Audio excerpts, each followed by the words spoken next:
こんにちは。အားလုံးပဲမင်္ဂလာပါရှင်။ဒီနေ့ကတော့ N2 ရဲ့တန်ပွန်းလေးကိုပြပြပေးသွားမှာဖြစ်ပါတယ်။တန်ပွန်းဆိုတော့တူတယ်ပေါ့။ဒါပေမဲ့ တူပေမဲ့ N2 ရဲ့တန်ပွန်းဖြစ်တဲ့အတွက်ကြောင့်လွယ်လွယ်တော့မပြီးဘူးเนาะ။စလုံးတစ်တိအများကြီးထွက်လာမယ်ထင်ပါတယ်။ဆိုဖတ်ကြည့်ရအောင်เนาะ။ဆိုရင်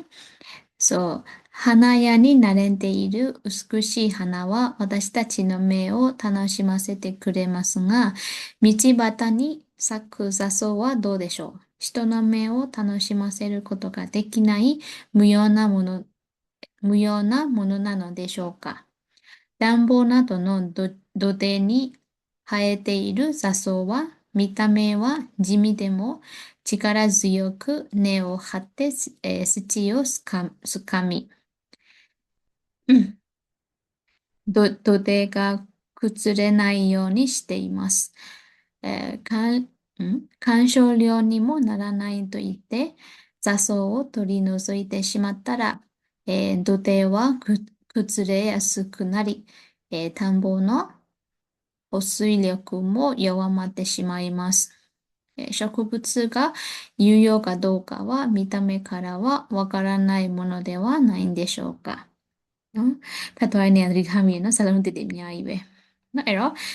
ခုမဲကြည့်လို့ရှိရင်လည်းပြောထားတဲ့ဟာလေးကဒိုတဲဆိုတာပါလဲဆိုရင်ခါဝါယာတာကို囲うために、土を盛り上げてあるところဒိုတဲဆိုတာပါလဲလဲဆိုတော့ဟိုလေစပားတွေပါစိုက်တော့မယ်ဆိုရှင်အပေစပားတွေမဟုတ်ပါဘူးအဲ့လိုအပေစိုက်တော့မယ်ဆိုလို့ရှိရင်လေဟိုပင်ပြိုးမဲ့နေရာလေးတွေကိုမြေမြင့်လေးဖြစ်အောင်လုပ်တယ်မလားအခြားနေရာတွေထက်လीနော်အဲ့တော့ဒီမှာကျတော့ခါဝဒီချောင်းနေဒီစပားခင်းတွေကိုပတ်ပြီးတော့ဘယ်လိုပြောရမလဲရှည်တိုက်စားမသွားအောင်လို့ပေါ့နော်အဲ့လိုမျိုးပေါင်လုပ်တဲ့အခါမှာမြေကြီးကိုမုံမအောင်လုပ်ထားတဲ့နေရာလေးတဲ့အဲ့လိုပြောတာနော်ဒီမှာတခြားစီပြန်ဖတ်မယ်ဆိုလို့ရှိရင်ဒီ花屋に並んでいる美しい花は私たちの目を楽しませてくれますがဆိုတာဘာပြောလဲဆိုရင်ဒီပန်းဆိုင်တွေမှာတန်းစီထားတဲ့ပန်းလှလှလေးတွေပေါ့နော်စီတန်းထားတဲ့ပန်းလှလှလေးတွေကတဲ့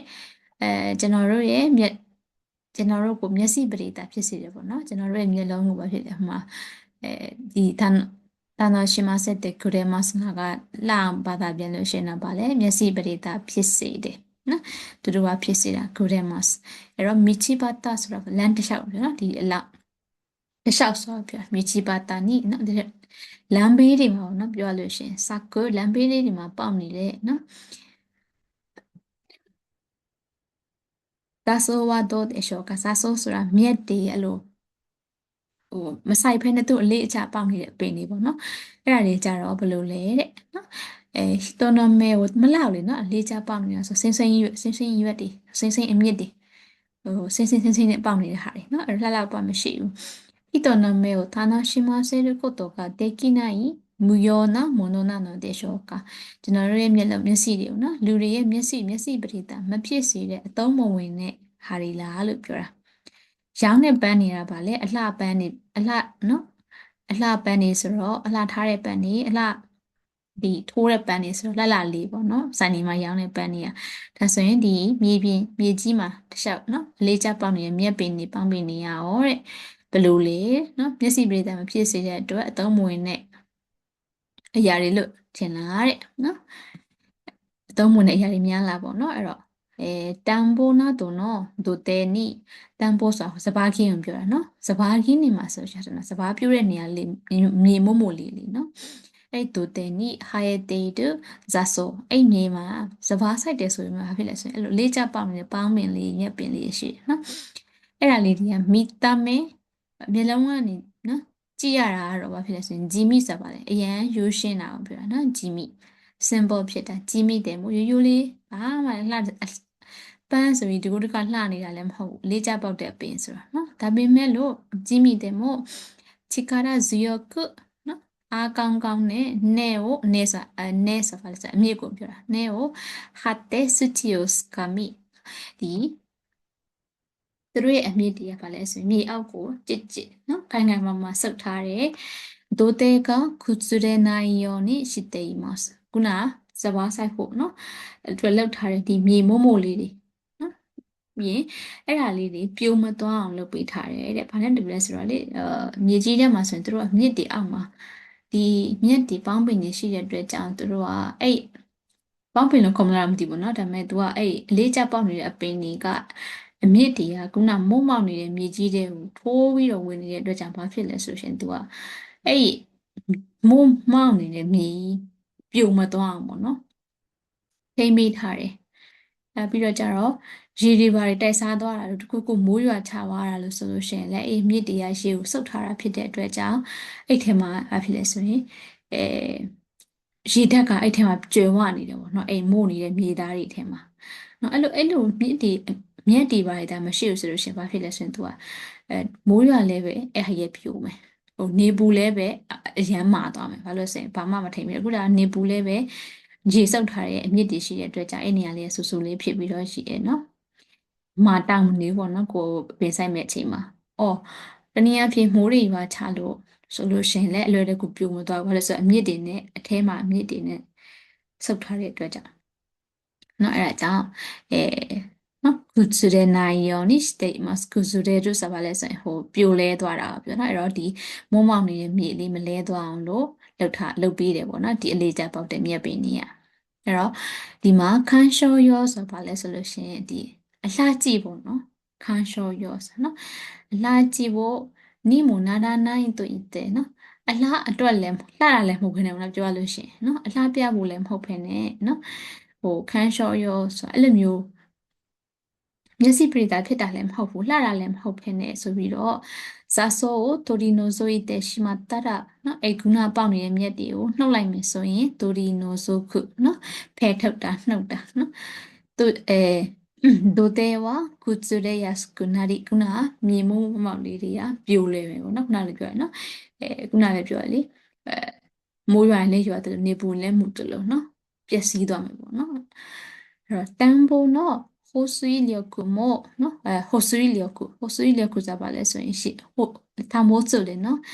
ထိမ့်သိမ်းထားတာရေတက်အောက်လေကမီးစုပြီးတော့ချစ်ခါတာဆိုရေထိမ့်ထားတဲ့ရေထိမ့်ထားနိုင်တဲ့အားဆိုတာဖြစ်တယ်ရေတက်နော်ရေတက်ကိုပြောတာဒီစဘာကင်းရဲ့ရေတက်ကလည်းဖြစ်သွားမယ်ဆိုရင်ယောဝါမတက်ရှိမိုင်မတ်နော်ယောဝါကြီးယောဝါကြီးရပါလေ adjective နော်ဒါကို verb ပြောင်းလိုက်တဲ့အခါယောဝါမတက်ရှိမိုင်မတ်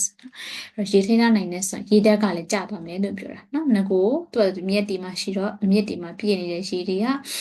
ရေတွေကြောင့်ရေတက်ကပြည့်ဝနေပြီမဲ့အဲ့ဒါတွေကနှုတ်လိုက်မယ်ဆိုရင်ရေတက်တွေလည်းဆုံးရှုံးသွားလိမ့်မယ်လို့ပြောတာနော်နေပါသွားလိမ့်မယ်ယောပါသွားလိမ့်မယ်လို့ပြောတာဒါဆိုရင် shakuputsu က yu yo ka do ka ဒါဆိုဒီလိုတစ်ပင်ပန်းမှန်နေနော်လာပဲဆိုင်လေးကြပဲပေါ့ပေါ့ဒီအပင်တွေရဲ့အသုံးဝင်မှုဆိုတာကတဲ့မိတမဲခါရဝဝကာရနိုင်နော်တဲ့ဝနိုင်တဲ့ရှောကနော်မျက်လုံးနဲ့ကြည့်ရင်တက်တက်နေကတော့တဲ့နော်ဒီပင်သုံးဝင်လားမဝင်ဘူးလားဆိုတာမသိနိုင်ဘူးမလားတဲ့အဲ့လိုပြောတာနော်ဒါအပင်နဲ့နမူနာပြတဲ့စာပိုက်ဆိုရင်ဘာဖြစ်လဲဒီလူပေါင်းလူဒီအတိုင်းဝိုင်းမှာလည်းအဲ့လိုပဲနော်လူတယောက်ကိုအပြင်မှန်းကြည့်ပြီးတော့ကောင်းတယ်မကောင်းဘူးဆုံးဖြတ်တာမျိုးတွေကအဲမဟုတ်ဘူးပေါ့နော်လူကဒီအပြင်မှန်းဝဲကြည့်ပြီးဒီလူကကောင်းတယ်မကောင်းဘူးလို့ဆုံးဖြတ်လို့မရဘူးဆိုတဲ့အတူတူပဲနော်အပင်လေးလည်းအဲ့လိုပဲဆိုတော့အဲ့စာပိုက်အတွက်အဖြေပေါ့နော်1番、筆者は座礁に対してどのような考えを持っているか。ဒီစာရေးသူကဇာဆိုးဆိုအပင်နော်မြက်ပင်တွေပြောတာဟင်းမြက်ပင်တွေပေါင်းပင်ဒီအလေးကျပေါက်နေတဲ့အပင်တွေနဲ့ပတ်သက်ပြီးတော့ဘယ်လိုမျိုးတွေးလဲလို့ပြောတာနော်နာကြောပြီနော်စာပါတစ်ခုလုံးရဲ့အဓိက point ရပါလေအပြင်မှန်ကြည့်ပြီးတော့ဆုံးဖြတ်လို့မရဘူးဆိုတဲ့ဥစ္စာနော်သူမှလည်းသူအရေးကြီးတဲ့လှုပ်ဆောင်ချက်တွေရှိတယ်အဲ့တော့အဲ့ဒီမှန်တာကိုရွေးမယ်နော်1 2 3ရှိတယ်မှန်တာကိုရွေးမယ်1番綺麗な花とどうよနော်ဇာဆိုးတော့ပြောနေနော်ဇာဆိုးကိုဒီလေးချပေါက်နေတဲ့အပင်မြက်ဒီအဲ့ဒါတွေနဲ့ပတ်သက်ပြီးစာရေးသူဘယ်လိုတွေးလဲလို့မိတာကိရိနာဟာနာတို့ဒိုယောဆိုတာဒီပန်းလှလှလေးနဲ့အတူတူပဲအုံနာကြီးယောဆိုတဲ့ပဲနော်ပန်းလှလှလေးနဲ့အတူတူပဲတောနမဲကိုဌာနရှိမဆဲရုကိုတော့ကတိကိတို့နော်လူတွေကိုမျက်စိပရိသဖြစ်စေတယ်ဆိုတော့မှားတယ်လीနော်အဲ့ဒီဇာဆိုးတွေကတောနမဲကိုဌာနရှိမဆဲရုကိုတော့ကတိကိနိုင် ပေါ်မှာ mention သွားပေါ်ပြောထားပြီးပြီဆိုတော့1番မှားတယ်နော်2番田んぼの水を吸ってしまうので取り除いた方がいいですစဘာခင်းရဲ့ရေတွေကိုစုပ်ယူပစ်တာဖြစ်တဲ့အတွက်ကြောင့်နှုတ်ပစ်လိုက်တာကောင်းတယ်တဲ့အဲ့လိုမဟုတ်ဘူးလေနော်စဘာခင်းရဲ့ရေဆိုတဲ့သူကစဘာခင်းရဲ့ရေကိုတမင်စုပ်နေတယ်အဲ့လိုမျိုးတော့မဟုတ်ဘူးဒီမှာထားကြတော့စဘာခင်းရဲ့ရေတွေကိုစုပ်နေတာဖြစ်တဲ့အတွက်ကြောင့်နှုတ်လိုက်တာကောင်းတယ်သူကအဲ့လိုမဟုတ်ဘူးနော်မိုးရွာဒါမှမဟုတ်လို့ရှင်သူ့ရဲ့အပင်ဖြစ်တဲ့အတွက်အမြင့်မှာရှိနေတဲ့ရေတက်နော်စုပ်ထားတဲ့ရေတက်အဲ့ဒါတွေရှိတာကိုပြောတာတနည်းအားဖြင့်အဲ့ဒါရရှိတော့ကောင်းတာနော်နေရမ်းပူလို့ဒီမြေခြောက်သွားပြီးတော့ပင်ဆိုင်မရတာမျိုးမဖြစ်ဘူးသူ့အတွက်စောက်လာလည်းမဟုတ်ဘူးနော်သူကအဲ့မြေကြီးထဲမှာပဲဘာဖြစ်တယ်ဒီမြေသားကိုပျော့ပြောင်းနေအောင်သူ့ရေနဲ့သူပြန်နှူးနေတယ်သူ့အမြင့်ကရေနဲ့သူပြန်နှူးပေးထားဖြစ်တဲ့အတွက်ကြောင့်သူကအသုံးဝင်တယ်နော်အဲ့တော့ဒိုရီနိုဆိုရီတဟိုကရေဆိုတာလည်းမဟုတ်ဘူးနော်3番鑑賞用のために取り除いてしまうのは良くないနော်鑑賞用のためにဆိုအလှပြဖို့အတွက်ပေါ့နော်သူပေါ့ရှင်တဲ့ပေါ့နေမလှဘူးကွယ်အဲ့ဒါကြောင့်မြင်တင့်တယ်ပေါ့鑑賞用のために取り除いてしまうのは良くないအဲ့တော့နှုတ်လိုက်တာမကောင်းဘူးတဲ့နော်ကြည်ကောင်းရှုကောင်းဆိုပြီးတော့နှုတ်လိုက်တာမကောင်းဘူးတဲ့အဲ့လိုပြောတာဒါကမအပေါ်မှာကြည့်အောင်နော်鑑賞用にもならないと言ってならないと言って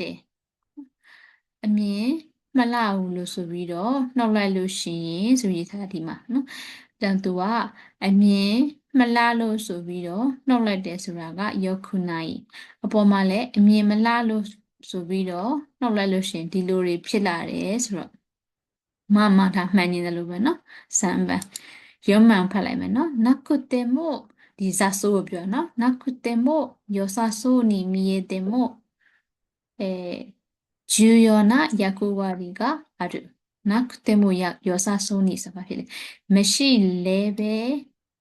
နော်良いရဲ့良さそうဆိုတာဖြစ်တယ်အစဉ်ကောင်းတဲ့ပုံမဲ့ပုံဆိုတဲ့နော်မရှိလဲရတယ်လို့နော်ထင်ရပြီမဲ့မြင်တယ်မို့မြင်ရပြီမဲ့ဒီစာစိုးတွေမရှိလဲရတာပဲလို့မြင်ရပြီမဲ့重要な役割があるနော်ဒါဘာဖြစ်လဲသူယာကူဘာရီယာဘာဖြစ်လဲတာဝန်လေနော်သူ့မှာအရေးကြီးတယ်လောက်ဆောင်မြတ်တည်ရှိတယ်ခုနလိုမျိုးပေါ့နော်မြေကြီးကို6ကတ်မသွားအောင်တနည်းအားဖြင့်မြေကြီးပြိုမသွားအောင်နော်ထိန်ထားပေးတာဒီစာဆိုးတွေရှိနေလို့ဆိုတဲ့ပဲအဲ့တော့စာပိုက်တစ်ပတ်လည်းနဲ့ခြုံကြည့်မယ်ဆိုလို့ရှိရင်ဇာဆိုးရဲ့အဓိပ္ပာယ်ကစမ်းမှန်နဲ့ရောမှန်ဆိုလို့ရှိရင်ဘာပို့ပြီးတော့မှန်လဲဆိုရင်ရောမှန်ကမှန်တယ်နော်စမ်းမှန်ကဘာလဲဆိုရင်စာပိုက်ရဲ့一部တစ်ခုစာအတွက်တော့မှန်တယ်鑑賞用のために取り除いてしまうのは良くない。နော်မြင်ကောင်းအောင်ဆိုပြီးနှောက်လိုက်တာမကောင်းဘူးတဲ့နော်မြင်ကောင်းအောင်ဆိုပြီးဒီဇာဆိုးတွေကိုနှောက်လိုက်တယ်ဆိုတော့တိတ်တော့မကောင်းဘူးတဲ့ဒါလည်းမှန်တာပဲနော်ဒါပေမဲ့一部しかないနော်စေတပိုင်းပဲဒီစာပိုက်တစ်ခုလုံးအနေနဲ့စာရေးသူကပြောချင်တဲ့ဇာဆိုးဆိုတဲ့ဒီလေးကျပေါက်တဲ့အပင်ကြီးရဲ့လှုပ်ဆောင်ချက်ကအရေးကြီးပါတယ်ဆိုတာပြောချင်တာအမြင်မလှပေမဲ့ဘာဖြစ်လဲသူ့ရဲ့လှုပ်ဆောင်ချက်တွေကအရေးကြီးတဲ့အတွက်နော်အဲ့တော့မရှိလဲရလို့ထင်ရတယ်လို့မရှိတယ်ဒါတွေမရှိလဲနော်မျက်စိပရိဒါမဖြစ်စေဘူးမရှိလဲရတယ်လို့ထင်ရပေမဲ့တကယ်ကြတော့အရေးပါတယ်နေရာတွေနော်ရှိတယ်အဲအကြောင်းပြောတာနော်အဲ့တော့ဒီဇန်တိုက်တကိလို့ပြောပါတော့အကုန်လုံးစာပိုက်တစ်ခုလုံးအတွက်အမှန်ဆုံးအဖြေဆိုရင်တော့ယုံပန်အဲကြောင့်ယုံပန်ပြီးထားတာနော်ယုံပန်ကအမှန်နဲအဲဆိုတော့ highlight ပြန်လုပ်ပြရမယ်ဆိုလို့ရှိရင်ဘာလေးကဒီမှာဆိုရင်ဘာစလုံးတစ်တည်ရှိမလဲဟာနာရိုက်ပါရတည်တယ်မိချိပါတာဆိုတာလည်းတည်တယ်ဒါမဲ့အားရလိုက်မယ်နော်မိချိပါတာဆိုလမ်းတစ်လျှောက်ကိုပြောတာဇာဆိုးလေးကဒီမှာ main အဓိကစလုံးလေးနော်လေးကြပေါက်ပင်လေးကိုပြောတာမူရောဆိုတာ useless ဖြစ်တာအသုံးမဝင်တာသူရဲ့ပြောင်းမြအောင်မှာ u ရောဆိုတာရှိတယ်အသုံးဝင်တာတန်းဖို့ရတည်နော် F5 တရားတင်လာဒိုချီယာsorry ဒိုတက်ရဒီနေမှာတွေ့ရနော်ဒီဟာဖတ်တော့မှတွေ့တာ အခြားမှာတွေ့ခဲ့တယ်မသိဘူးနော်လက်ရှိဖတ်ပြတဲ့ဗီဒီယိုထဲမှာတော့ဒါဒီထားရမှာတွေ့တာအဲ့တော့ hayate လို့ဆိုပါဂျီမီရတော့တည်မယ်တူပါနော်ဟိုရိုးရှင်းတာလေနော်力強く根を張って土をつかみ、崩れない。崩れやでいいの崩れるはならそうね。ပြိုလဲတာပြပြောင်းလဲတောင်းနေပါလေဆိုရင်ပြိုသွားတာနော်အဲ့လိုမျိုးတစ်ခုခုပြိုလဲသွားတာပျက်စီးသွားတာနော်ပြီးရင်ခန်းလျှော်ရောနော်အလှပြတာအလှတစားနော်အစင်တစားပေါ့နော်အစင်တစားဆိုတဲ့အဓိပ္ပာယ်ပေါ့ဒီ paragraph မှာတော့အစင်ပြအောင်လို့မျိုးစိပရိတာနော်လို့သုံးလိုက်ရပြီမယ်ခုဆိုတဲ့ရဆွေအောက်ကဟိုဆွေလျော့ကိုဟိုဆွေလျော့ကိုကလည်းဗာလဲဆိုရင်ရေးတက်ကိုပြောတာနော်ပြီးရင်ယောဝါကြီးရလာတယ်ဗာဖြစ်တယ် verb ကယောဝါမတဲ့ရှိမာကြီးမှာယောဝါမာရူနော်ယောဝါမာရူဆို verb ကလာတာတကုပုツယူယောအတိတယ်တနေ့ဟာလည်းအတိတယ်နော်ဒီခါလေးတွေကိုစာပဲဖိုင်ရင်နဲ့ vocabulary လေးလည်းတည်သွားပါနော်はい今日は以上です皆さんありがとうございましたバイバイ